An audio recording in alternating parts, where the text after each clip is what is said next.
I have the pleasure of introducing our next notable speaker, Bay Buchanan. She began her distinguished political career as a national treasurer for Ronald Reagan's 1980 and 1984 presidential campaigns. In 1981, she was appointed as the 37th U.S. Treasurer by President Reagan.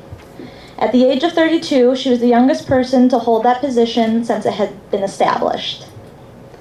Since then, she has served as the campaign chairman of her brother and fellow conservative Pat Buchanan's 3 presidential campaigns. In 2012, she served as the senior advisor to Governor Mitt Romney's presidential run. She is the author of The Extreme Makeover of Hillary Clinton, released in 2008. Additionally, in the spring of 2012, her second book, Bay and Her Boys, The Unexpected Lessons I Learned as a Single Mom, was published. Her personal account of raising her 3 sons alone gained accolades from a wide audience.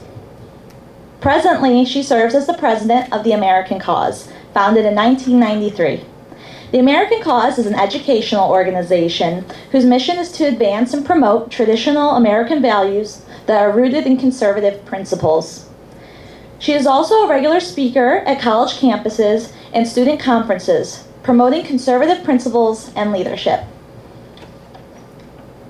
She has recently turned her attention to a career in real estate at McInerney Associates. Bay is also a loving wife and mother.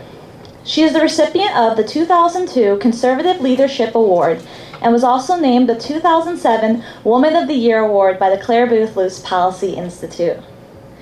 She was also named by the Institute as one of the 10 most influential conservative women in America. Her accomplishments, leadership, and unwavering defense of conservative principles serve as a model to young conservative women everywhere. Please welcome Bay Buchanan.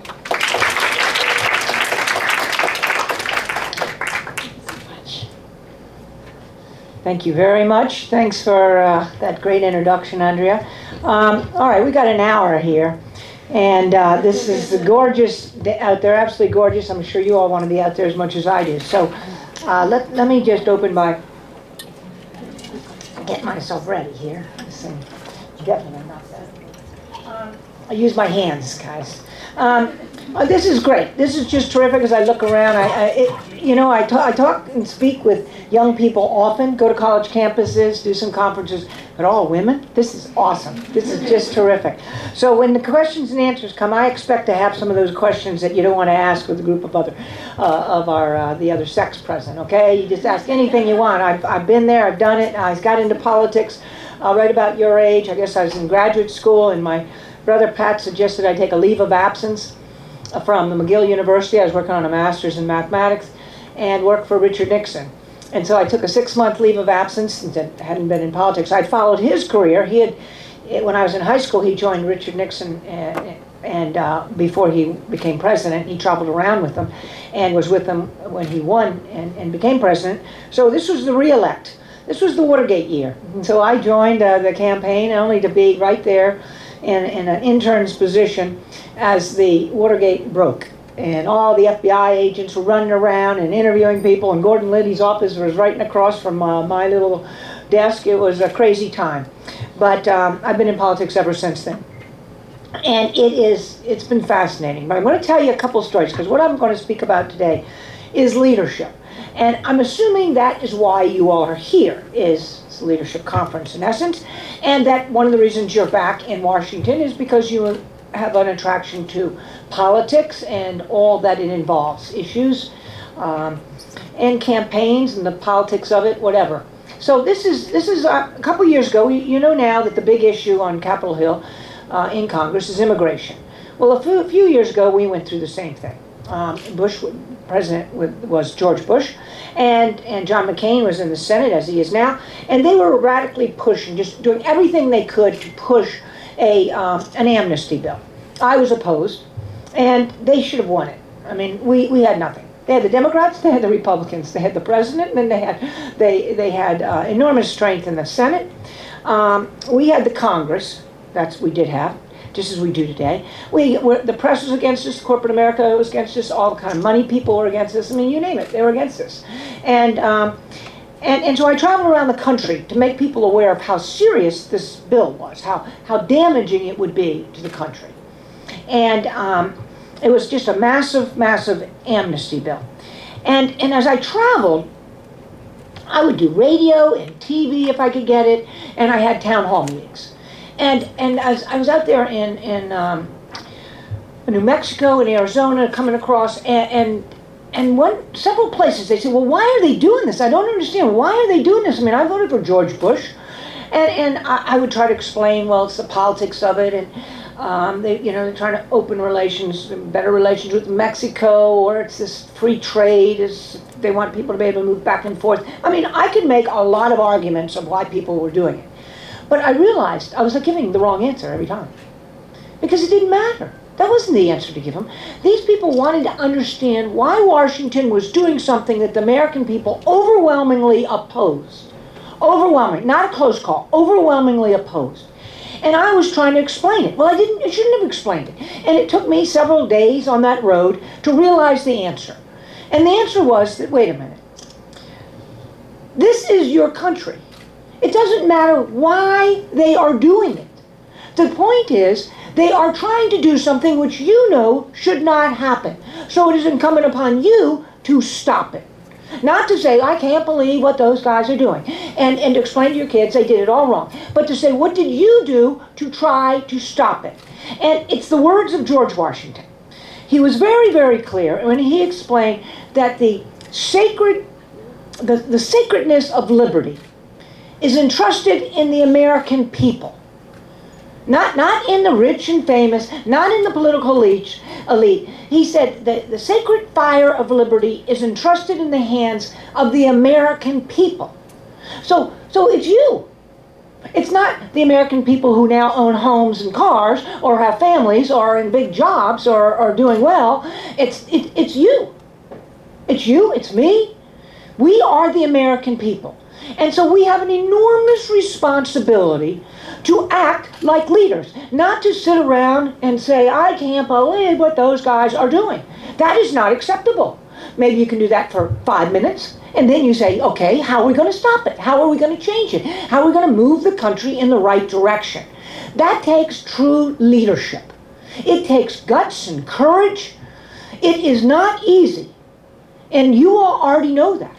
Have you ever been in a situation where you're with one other person, or in a group of people, or in a classroom, where something was being said, and you thought, I don't agree with them, but I think I just won't say anything. I got better things to do. This makes me nervous. Have you ever been in a group of people where issue could be abortion? And they're all pro-choice and saying, can you believe what those right-wingers are trying to do? Take our right away. Our right to take abort our babies away. Of course, they don't say it like that. Our choice. And some of you may be pro-choice. And maybe you're sitting there with pro-lifers and you don't say anything. I'm just saying, there are time and again where I am sure you've been in an environment where you just rather not explain where you stood. It meant confrontation. It meant maybe offending somebody. Well, I got to tell you something. That is un-American. And if you're responding to that, you are responding to the pressures of this political correctness, this idea of intimidation, to quiet people through intimidation.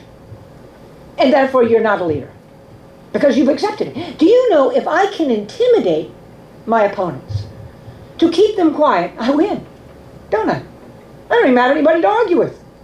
I win. The key is both sides, or 4 sides if necessary, should be on the table. There should be vibrant debate in this country, and we should always feel comfortable to speak our minds. And if anyone suggests to you or makes you feel uncomfortable, then you should tell yourself, stop. What is this? I am going to speak out. I don't even care if my voice is quivering. I am going to make this statement as clear as I can, because this is what I believe. And they shouldn't feel that there's some reason I shouldn't have a right to have my opinion heard. And if they feel that way, then that's their tough luck. And if they're offended by it, amen. Be offended. That's the way it goes. People could say, you can't tell me that it's a nice day out. I'm offended by that. So we're going to race around not talking about the weather now. I mean, that's where we're at. That's where we're at. We all of us together. It is much easier to keep your mouth shut. It's much easier to go find the person that you agree with and say, you won't believe what they said in history class today. Oh my gosh, I had to sit through the whole thing. Ooh, what did you accomplish? You cannot influence others. You cannot move people. You cannot even give people a consideration that maybe their position is wrong if you do not speak out. If you do not speak out. Look in the last couple of years.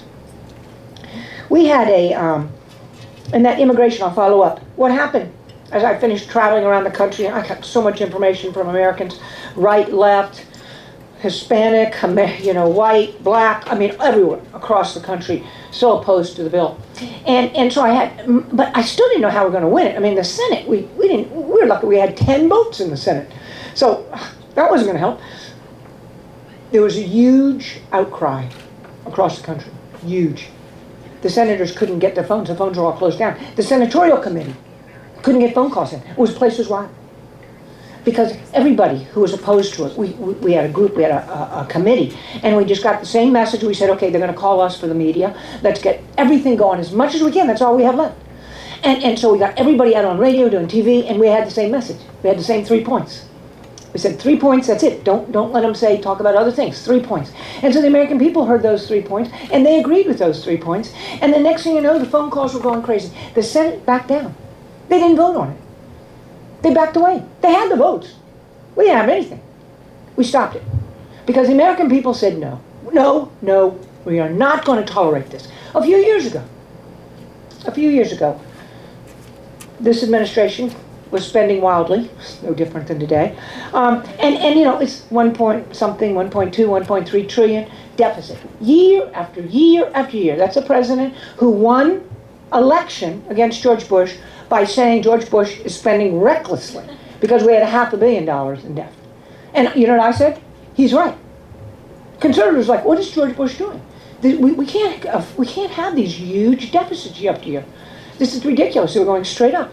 Well, he came into office, President Obama, and we went up to 1.2. And they stayed there for 4 years.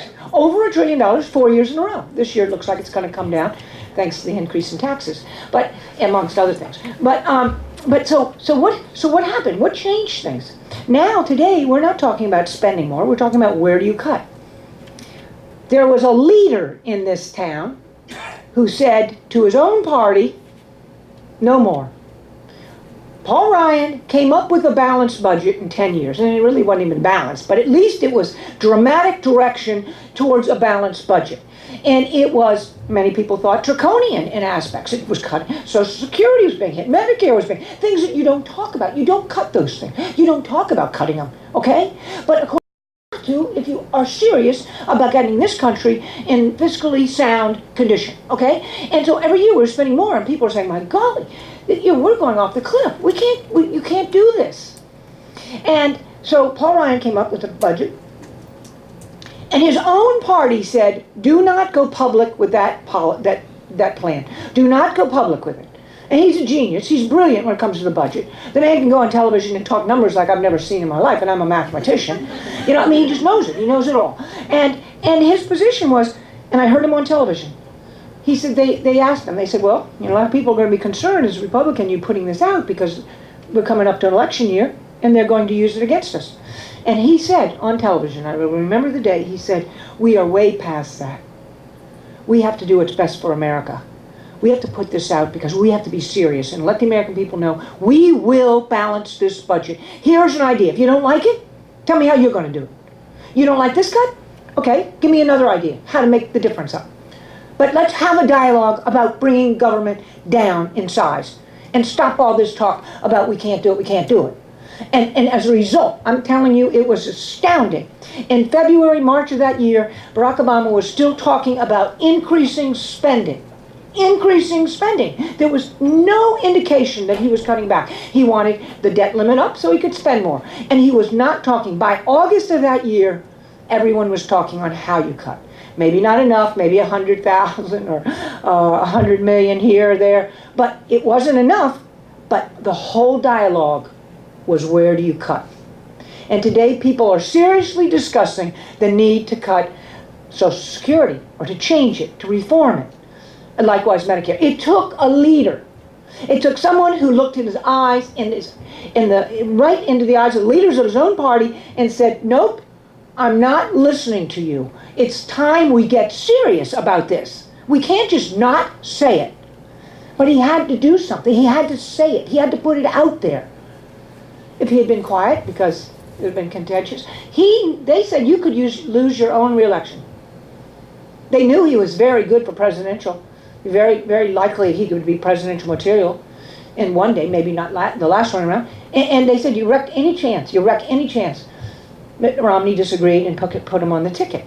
But he knew that he probably threw away that chance. Most candidates would not have taken him because of that Social Security issue. Okay, so again, that's leadership. So, now we've talked about some examples. What about you guys? You're in college. You're interns. So, you have to wait till you're congressman or in some position? Today. Today is when you start preparing yourself to be a leader. Today. And this isn't something that's, some people are born as good speakers and some people aren't. I don't even buy that, but if you make that argument, I think anybody can be a good, fine speaker, very, very good and motivating speaker, but we can have a whole nother discussion about that. But my point is this, you're not born a leader. Though there might be some different aspects of your personality which will make it easier for you to be recognized as somebody who might lead, all right? But a true leader, every single one of you, no question in my mind, can be a very effective leader to those with whom that you associate, and to a larger audience as well. Because all of us have different opportunities. You know, when I speak about life, which I do as often as I can, I can't be anywhere near as effective as you guys. Nowhere near. You are associating, you are with, every day, people who have abortions. I'm not. I'm not hanging out with young women. You all are. All right? And so that's an area that you really could be very effective. Likewise, young people talking about issues out there, very, very important issues. You can reach them. I cannot anywhere near as effectively as you. Oh, maybe if they're watching some television when I happen to be on, or if on the college campus I'm speaking. But you're mingling with them. So, how is it that what do you need to do to make certain you're a leader? The first thing you should recognize is that those people back here that you think are leaders, they're not leaders. We have a few leaders in this town. Hopefully you all are working with them. But we have many, many more sheep than we have leaders. Republican and Democrat. My point in case is there's a party line vote. You probably are familiar with it now. So if a certain bill comes down, word comes from the top, party line. Republicans have to vote yes, Democrats have to vote no. Anybody goes over to the other side is going to hear from the party leadership, okay? Well, I ask you, you're a Republican, you're sitting in office, word comes down, party line vote. Now, my feeling is this. Is it okay if I read the bill? How about that? Can I read it? Because, it may be something I feel very passionate about. It may be something I feel absolutely should be going in this direction. And it may be that means I vote yes, but it might mean I vote no. And who is telling me I have to vote one way or another? Who is telling me that I, in order to keep the party happy, should vote for or against a bill? I decide that. I read the bill. My staff studies it. They brief me on it. And I make the determination as to what I think is best for this country. What fits into the principles that I have come to believe fervently are the best interest for this nation. And that's the way I vote. So what is a party line vote? Except to say there's a whole lot of sheep in this town that don't even bother to read the bills because they know this one is a yes. Words come down, that's a yes, sir. Okay, we just go vote yes. That's not leadership. And that's what put us in this country in the mess it's in today. I saw just a couple months ago, Rand Paul, young, fresh senator, and he decided it was time to smoke out this administration on the drones. Okay, now a lot of people thought, I don't know what this is all about. He's decided, I'm going to do whatever I can to get this President of the United States, because I have asked him several times, and he will not tell us whether he would use this on an American citizen here in this country. It's pretty simple. One would think not. And other people were saying, yes, it's stupid. Of course he won't. What do you mean, of course he won't? Why can't he say, of course he won't? Why won't he tell me, of course he won't? And so he decided to go and do a filibuster. Leaders in our party went on television and said he is embarrassing us. Embarrassing us.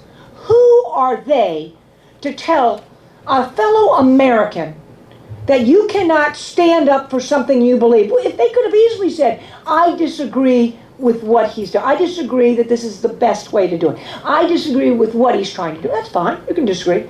But he's embarrassing. I'm sorry, Senator McCain, that you're being embarrassed by this young American senator who has decided to fight for something the only way he knows how. And you know what? He won. He got the President of the United States to make a statement that he would not make. And the American people were completely in support of him. And now all kinds of Americans recognize that this is an unusual situation where a President of the United States thinks it's quite all right to take out an American when he's overseas, and we just have to clarify he's not going to take us out when we're on our homeland. Okay? That was enormously huge success. One senator speaking up. If you don't agree, it's fine. But that's a senator who made a difference. Do you think he let Senator McCain and the other guys this embarrassment statement make him feel uncomfortable? He just said, fine, I'll probably do it again next week. I'll be back again. And that's how you have to feel. So how do you get there? How do you get that kind of guts? Because everybody comes back here, as you know, does not have that kind of guts. And when they came back, I think they thought they did. I think they found an issue, and they're out in their little districts or their state, and they're working on something, and they say to themselves, this is wrong. This is, the kind of support they're giving to education is wrong. We need to do something about this. Or I disagree with the way that they're approaching business, and we got to do something about the economic plan. Now I'm going to go back there, I'm going to fight for this. That's how I have to give them all credit. I don't think they came back to say, I'm just going to go back and take orders. But when they got back here, they started taking orders. And as soon as they did that, they are owned and operated by other people. A group of conservative Republicans, really good ones. Straight, you just ones you could go to sleep knowing they're going to vote right the next day, okay? And George Bush was there in office, and there was 16, 20 of them who are just solid.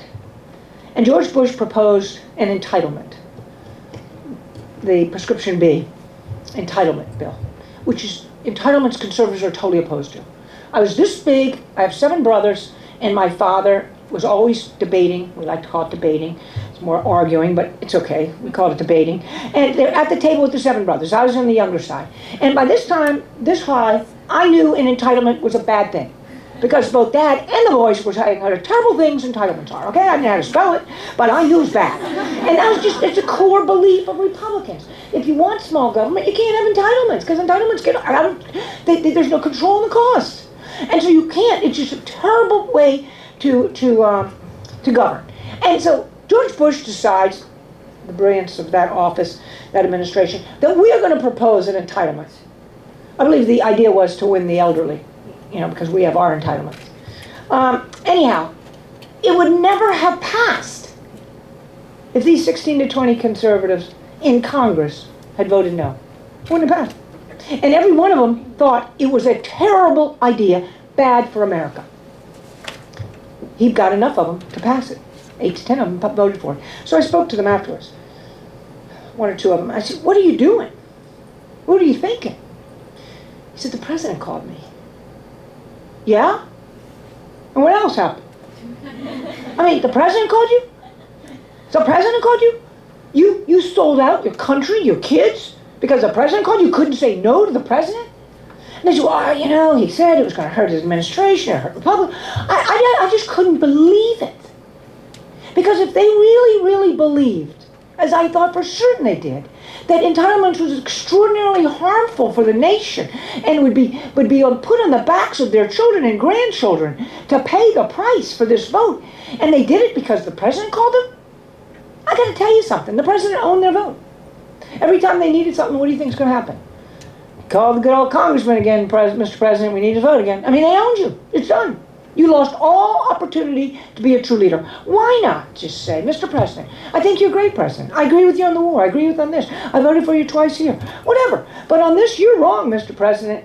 And we know what Republican policies are. We know what our principles are. And I can never break with those principles. And I'm sorry you are. So in this one, we're going to part ways. Is it hard? It is hard if you are intimidated. It is hard. You got the pressure. You got, people are going to be mad at you, going to be offended, they're going to be angry. Might even take away your chairmanship or your office. Okay? Who cares?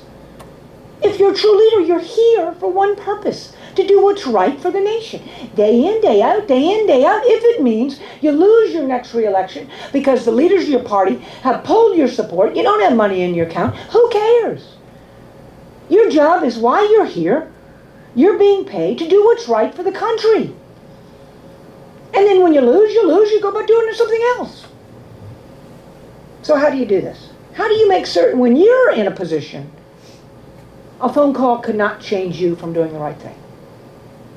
And here's what you do. Today, you start debating. You start speaking up. It can be any issue that means a great deal to you. Start with a simple one.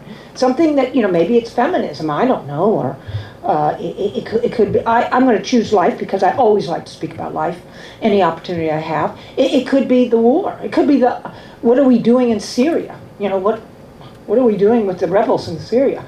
That's a good move, isn't it? That might not be your issue, but could be immigration. That's on the table right now. That's very controversial. And I don't know if you'd agree with me on that. A lot of people don't. It's okay. The idea is to pick something.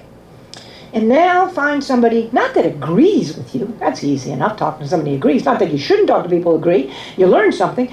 Pick people that disagree with you. I say life. How easy on college campus to get an argument over life. This is a breeze. So, if you're pro-life or if you're pro-choice, you find people who disagree. And so let's just focus on the life side, and then you guys do the flip if you're in the other position or another issue. You find individuals, you go to lunch, you're hanging out with a bunch of gals, you're sitting in the dorm on a Friday night, whatever it is, and you say, you guys pro-choice, huh? And they go, and all of a sudden you have 8 eyes on you. And you say, every single time a baby's life is taken, how can you possibly take that position? Well, they're just going to be outraged most often. And they're going to make the obvious first comment is, you mean you support forcing a 14-year-old raped by her dad to have the baby? That's their best line. It's their best argument.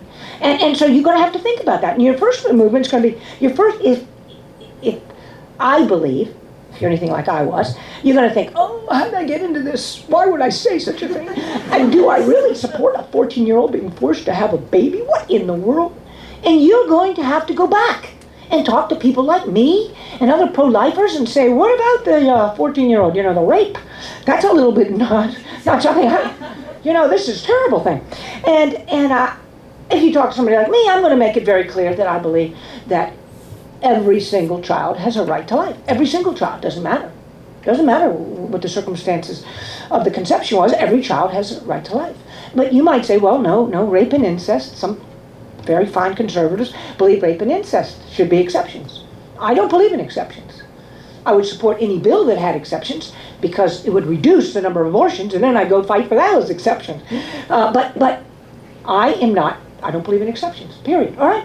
So that's my position, but it doesn't mean it's your position. But you got to get an answer. You got to decide what you believe so that the next time you're hit with that, you know how to come back. Now, if they said that to me, I'll say, that's a very hard one. I agree with you. It's very tough. But let me ask you, what about viability? Do you mean to say that a child that could live outside the womb, the mother should have a right to abort that baby? Outside the womb? How about when it has a heartbeat? How about eyes? How about, why don't we have a sonogram and you see a little baby? You think they still have a right? That's where you go, okay? There's all kinds of space. They think they have the high road on the rape. We have the high road the rest of the way. Totally. And so you've got to get into the debate. And what I find is you get into it and they throw something at you. First it's the rape. And then they go somewhere else. And they say, what about the choice of woman? What about this? What about that? And you're not going to know the answers. You can't possibly know all the answers. But you got to hear the questions. You got to hear their positions. And you have to hear it in the middle of a tight circumstances, heated argument. Because that's when you're thinking is maybe not as clear. You're panicking. You're feeling that hesitancy. Like, how did I get myself into this mess? I don't know the answer. I'm not going to be able to present myself well. And I really haven't done a good job of debating. Well, you're not ready. But how do you get ready? You do it again and again and again. This is no different than anything else. How do you learn to play basketball? How do you learn to swim? You don't just read about it and talk about it. You get on the court. You get in the pool. First time, you're terrible. And you think, my golly, I thought I had it down. And then you go back, and pretty soon you got the feel, and things are working, and you start understanding the strategy. It's no different in debate. I've been debating liberals for years now. I had my own television show for a number of years. They're sitting opposite me, and I'm firing the questions. I got a left-winger right here. She's firing the questions at the conservatives. And many a time, the liberal comes back to me with an excellent point. And I'm looking right in the camera thinking, they're winning this round. Let me change the topic. Move quickly.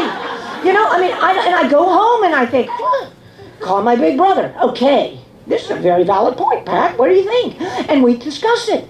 And I learn more. So the next time I'm hit with that comment, I already know it's an excellent comment. My eyes don't go wide like the deer, like, oh my gosh, I just lost the round, This is how you learn.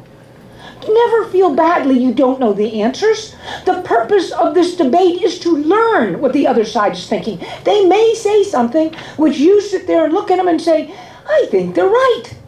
What's wrong with that? They are with some very valid arguments on the other side.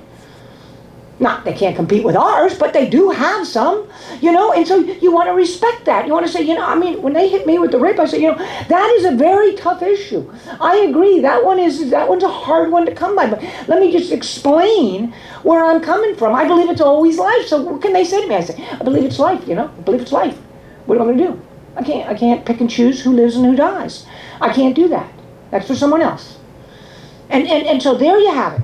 So this is what I'm going to tell you is going to happen. You get into a classroom. History, math, I don't care what classroom it is. And somebody is going to say something. Something just broke in the news. Or maybe somebody just wants to, some teacher just feels like it's time to make another comment. And they're going to hit choice. And they're going to say, something about choice, something about some ringer, or something about abortion. And what you have to decide before this happens to you is what you are going to say. Make it short and make it coming from your heart. In all my arguments, in all my debates, I know what works and what doesn't. You don't know yet. What works with one group doesn't work with another. And so I like to talk passionately about that child is life. Passionately. I truly know that to be true, okay? But the other argument is every single time an abortion occurs, those two victims, the woman suffers as much, not as much I would say as the poor baby, but suffers and carries that with them the rest of their life. A lot of people say that's not true. Okay, study it. Talk to people who've had abortions. I have. And it's terrible, terrible scars. It's not what you would ever want anyone else to be put through. And so you start becoming more passionate because you start understanding this is a really serious issue here. So now you got it. Now you feel, you know this. And you got the classroom. And somebody mentions. And you speak out. 30 people in that classroom, and all of a sudden there's a voice. Every single time an abortion occurs, a baby's life is taken. Every single time. And then people are just kind of looking, what are you talking about? I can't believe it. You're betraying the women's movement. Everything you're about is just, who are you? Who do you think you are to tell us and bring your religion into this whole argument? Oh, they go on and on. But there could be a person in that room who hears you passionately make that simple statement, who never heard somebody say that every time it's a life. And that person, 1 year, 6 months, 5 years, is going to be in a position possibly of having to make a decision. And that voice, your voice, is going to come back. And it's going to just tweak them to say, maybe I better look into this. You can save lives. You can save lives. But you cannot if you do not speak up. If you remain quiet, you cannot change people. You cannot influence people. And I'm not saying you're going to have a room of converts. All you're doing is letting people know there is another side. You're a champion, a voice for the unborn. On any other issues, the same thing. Whatever issues for you. Guns. That's always a good issue. Just say, everybody should have a gun. So more guns, the better. Don't you know the statistics? As the more people privately own guns, the crime goes down. Isn't that interesting? And then you start learning the gun issue. And people are going to fire stuff at you, and you're going to study it, and you're going to talk to people, and you're going to come back. The numbers are there, the statistics are there, the facts are there. We win that argument. There's a reason we win it. And you can just be confident as you get more and more information. The key is you need to put yourself in a position on a few issues, or one that means a lot to you, or on whatever else you want, 10. You need to put yourself in a position so when somebody calls you, whether it's the President of the United States, your mom, your dad, your teacher, your boyfriend, whatever it be, they can't change your willingness to lead a movement or to speak out against or for something. They can't influence you. This is who you are. This is what you believe. This is what defines you. And you are going to champion those things. And no one can persuade you otherwise. We're Americans. We have a right to have our voice heard. And just because others say, oh, I'm offended when you say that, that does not in any way, or should in any way, prohibit you from being loud and clear and bold with those around you and those in your community in any way you can influence. And I'm not saying, well, all of you are going to become congressmen or senators, because I'm sure many of you have no interest in that. I sure as heck don't. But the key is this. What are you going to be? Are you going to be individuals who really stand up for things and influence your office mates, influence your family, be a leader for your own family, in your communities, in your associations? That's what we need. We need leaders in America. When I used to pick up my little boys as a single mom, I'd go out and pick them up from school. You know how many times, all the mothers, now a lot of fathers gathering outside and wait for the kids to come out. And there's talking there. You could be there in a few years, okay? And they're saying, can you believe what they're going to teach next year to the third graders? I can't believe they changed the curriculum. That is totally unacceptable. You guys going to talk about it? Or are you going to say, well, they're not doing it. Let's stop it. When's the next board meeting? How many do we need to take over the PTA? We will run this place before they do that to my kids. That's being a leader. That's saying no one is messing with my kids. I have a right to decide what they're taught.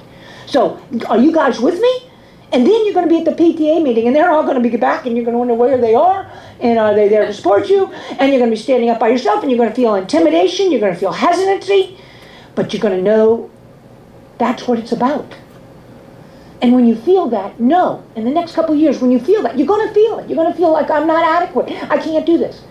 That's when you thank the Lord, because He's telling you you're not ready. And there's no way else you would know. You need to get ready for these occasions. You're going to have them. We all do. You need to get ready. So when it's your time, it doesn't matter you're standing alone at the PTA. You turn around and you look at them and say, where are you guys? Where are you? You going to join me here? Are you going to let these 6 people tell us what's going to be taught to our children? Or are we taking over this board? You tell me, and you'll get them. Because you stand tall. You're bold, you're certain, you're confident. Because you know the issue. You're not going to let intimidation stop you. But you will let it stop you if you haven't been through that fire 1 time, 2 times, 6 times, 10 times, 30 times. So that when you're called the names, you just kind of, what? Racist? What did you need? I mean, they call me every name in the book. Now I answer to it, because who cares? What do I care? You think I'm a racist? That means you haven't listened to my position. Now, you want to sit down and have a discussion? I'll give you my side. And you will see without question that I have no hate in my heart for anyone. So, or do you want to just call names? Because that means you don't know your side of the issue. Get it? That we all know that. All right? So get past that. Do not worry about offending. Don't deliberately offend, But just because you speak something, and you speak it boldly, and it's not accepted well by the other side, does not mean you're wrong. It means they have to learn to start properly debating and putting their side on the table, because you are always going to do it. Because you're an American, and this is who you are, and you are the person that is going to be a champion for those things that you think are important in this country. And that is what this country needs across this board, across this country.